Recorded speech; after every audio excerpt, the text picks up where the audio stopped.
નવસારીની યશવીન હોસ્પિટલના તબીબની લાપરવાહીને લઈ પ્રસૂતિ સમયે તંદુરસ્ત બાળકનું મૃત્યુ થતા તેના વાલીઓ અને સગા સંબંધીઓ દ્વારા ડોક્ટર વિરુદ્ધ કડક કાર્યવાહીની માંગ કરવામાં આવી હતી।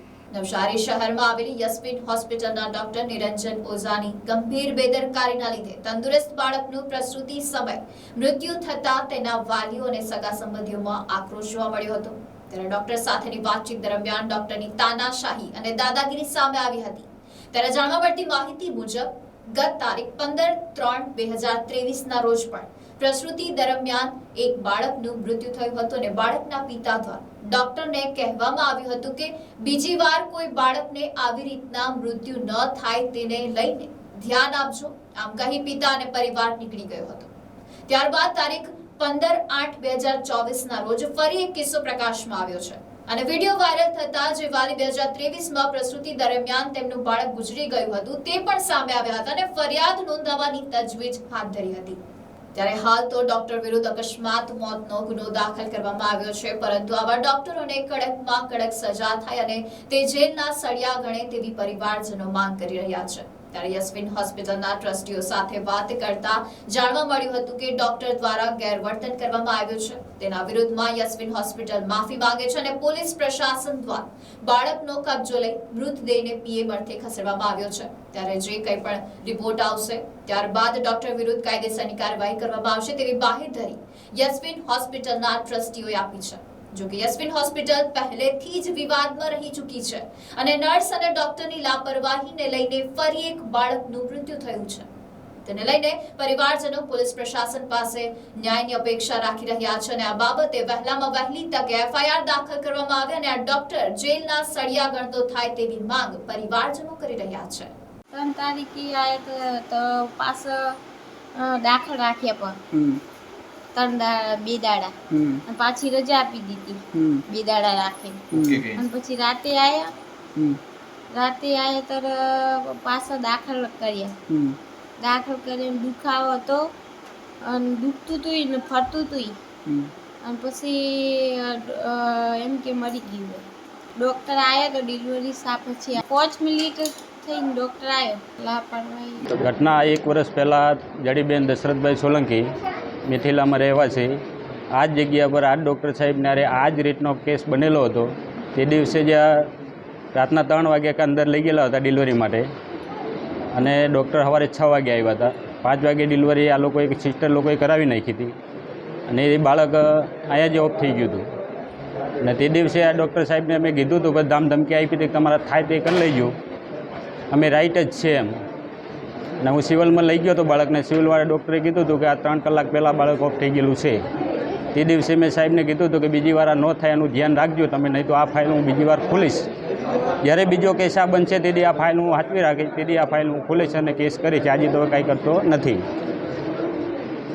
આજે વિડીયો વાયરલ થઈને આ વિડીયો જોઈને જ હું આ ફાઇલ લઈને અત્યારે આવ્યો છું।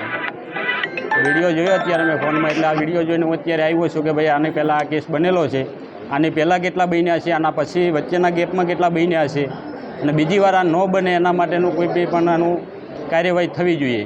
હા, મારી બેનને ડિલિવરી હતી, અમે રાતના દાખલ કરી હતી 4 વાગે।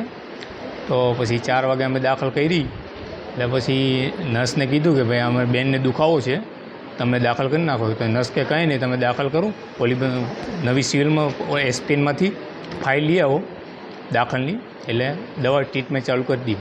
પછી દુખાવો વધી ગયો તો અમે બેનને કીધું કે આ ડૉક્ટર આવશે, બેન કે અમે ચેક કરીને પછી બોલાવશું, એમ કે બોલાવવા જેવું હોય તો, હમણાં કાંઈ હે નહીં, બરાબર।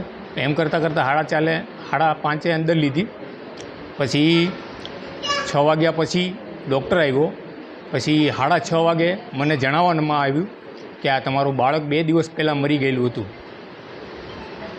એટલે હું આવી માંગ કરું છું, આ લોકો બહુ માથા ભારે માણસો છે, મોટું ટ્રસ્ટ છે, એટલે અમારે જેવા નાના માણસોનો ન્યાય કરો।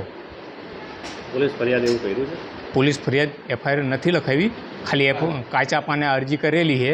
એ એમ કે પીએફ પછી અમે એફઆઈઆર ફાડશું। અમારી આ ન્યાયની માંગ છે। આ કોઈ સ્વીકારતું જ નથી કે અમારી આવી રીતના અમારી ભૂલ થઈ ગઈ છે। આ ડિલિવરીના કેસમાં બની છે, અહીંયા ના પરવાહીથી ડૉક્ટરના, કેમ કે 4 દિવસ પહેલાં અહીંયા દવાખાને દાખલ કરી હતી 3 દિવસ થયા અને પાછી રાતના દવાખાને લઈ આવ્યા અને પાછી આવી રીતે ઘટના બની. આ ના પરવાઈ હતી ટેસ્ટ લોકોની. ડૉક્ટર હતો જ નહોતો. ડૉક્ટર એ લોકો કહે કે હતો પણ ડૉક્ટર નહોતો. હું એમ કહું ડૉક્ટર વત આવી રીતે ન બનત મારું કહેવું એમ. હા, માંગ મારી એફઆઈઆરની છે. હા, મારે ન્યાય ચાહીએ. બધા આવી રીતે ન થવું જોઈએ બીજા માણસ ગરીબ લોકો હાથે. આજે જે ઘટના ઘટેલી છે, એક બાળકનું ડિલિવરી પછી એનું અવસાન થયું છે. તે બાબત એ ઘટના એ ચોક્કસ દુઃખદ છે. પરિવાર માટે બી, યશવીન પરિવાર માટે બી, દરેક માટે દુઃખદ છે. હવે ઘટના પછી જે કંઈ પરિવારના સભ્યો તરફથી એક આક્ષેપ એવો કરવામાં આવ્યો કે ભાઈ ડૉક્ટરની ભૂલના કારણે કે સ્ટાફની ભૂલના કારણે બાળકનું અવસાન થયું છે. હવે ડૉક્ટર જોડે જે અમારી થોડીક ડિસ્કસ થઈ તો એમાં એવું કહેવું છે કે ભાઈ બાળકનું મૃત્યુ એના માના પેટના અંદર જ થયેલું હતું, ત્યાર પછી ડિલિવરી થયેલી હતી. એ આપણા ડૉક્ટરોનું કહેવાનું છે. પરિવારવાળાનું કહેવાનું છે કે બાળકનું જ્યારે અવતર્યું ત્યારે તો એનો મતલબ જીવ હતો. આ ડિલિવરી બાદ એનું અવસાન થયું છે. હવે ત્યારબાદ જે કંઈ બધી ઘટનાઓ ઘટી, ડૉક્ટર તરફથી જે કંઈ એના પરિવાર જોડે જે કંઈ વર્તન કરવામાં આવ્યું એ વર્તન ચોક્કસ અસભ્ય છે. યશવીન પરિવાર તરફથી કે યશવીનના મેનેજિંગ ટ્રસ્ટી તરીકે હું ચોક્કસ પરિવારોને ક્ષમા યાચું છું કે આ જે કંઈ ડૉક્ટરોનું વર્તન છે એ વખોડવા પાત્ર છે અને એને અમે બી એક્સેપ્ટ નથી કરતા. અને આગળ જતાં અમારે જે કંઈ એક્શન લેવાના છે ડૉક્ટરના સામે એ ચોક્કસપણે અમે લઈશું. કેમ કે સમાજના માટે, પરિવાર, યશવીન ફેમિલી માટે કે યશવીનના આવનારા પેશન્ટો માટે આ જે છે એ વર્તણૂક બહુ સારી નથી ને આપણા માટે એક કલંકરૂપ છે. અને બાળકનું જ્યાં સુધી છે તો હાલમાં કદાચ એ પોસ્ટમોર્ટમના અંદર છે.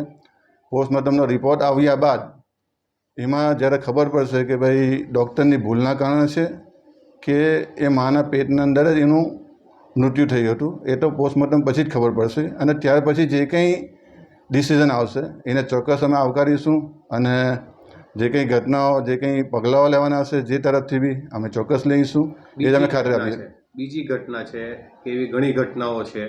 એક વ્યક્તિ 2023નો છે, તેને સાથે પણ આ જ ઘટના બની હતી યશવીન હોસ્પિટલમાં. એ વિડીયો જોઈને આવ્યા છે, તો એને લઈને શું કહેશો? ઘણી ઘટનાઓ છે કે ડૉક્ટરનું વર્તનને લઈને અને જે બીજી ઘટના બની છે તેને લઈને શું કહેશો?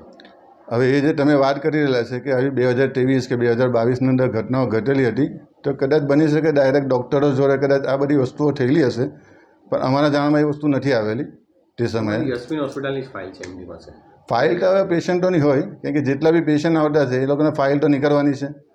હવે ફાઇલના ઉપરથી જોઈને અમે કદાચ એ ડિસિઝન નહીં લઈ શકીએ કે એ લોકોના ડૉક્ટરો જોડે કોઈ જગ્યાએ ઘર્ષણ થયેલું છે અથવા ડૉક્ટરોના કામથી અસંતોષ થયેલો છે. હા, અમારી ચેમ્બરની અંદર આવેલો હોય તો અમને ખબર પડે કે ભાઈ કોઈ જગ્યાએ ડૉક્ટરનું વર્તન કે ડૉક્ટરનું કામથી એ લોકોને અસંતોષ છે, એટલે એ બાબતમાં તો કદાચ અમે નહીં પ્રકાશ પાડી શકીએ. Bureau report NTC news, Navsari.